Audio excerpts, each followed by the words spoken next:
In this video series, we will complete a Revit project in 12 easy steps. Please subscribe to our channel for future updates. We have created our floor in our previous video. Now let's see how we can add roof in Revit. We have to draw roof in our level 2.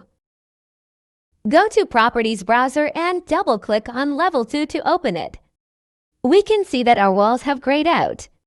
It shows that our walls are going up to level 2. Now go to Architecture ribbon and click on the Roof button. We have Basic Generic Roof 12-inch family here. Now click on Edit Type. And then click on the duplicate. We will type 6-inch thick roof here. Now we have created our 6-inch thick roof family. Click on Edit next to the structure parameter. Here change the thickness to 6 inches. Now we will assign a material to our floor.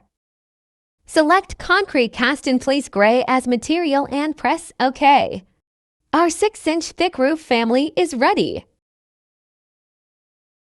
Now go to Modify or Create Roof Footprint ribbon. We will change the Draw option from line to rectangle. Now we will deselect this Define Slope option. To draw a plain roof, we want to create an overhand of 2 feet. So we will write offset of 2 feet here. Now let's draw our roof on our level 2. Click on the end point of the walls at the upper left corner and now click on the end point in the lower right corner. Now press this tick mark to finish edit mode.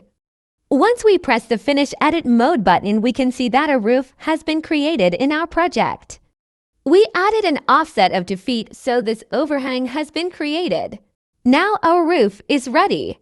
In our next video, we will create a section in Revit. What do you think about the video? Let me know in the comment section below if you enjoyed this video and want to hear from me again. Be sure to hit that subscribe button before you go. Thanks for watching.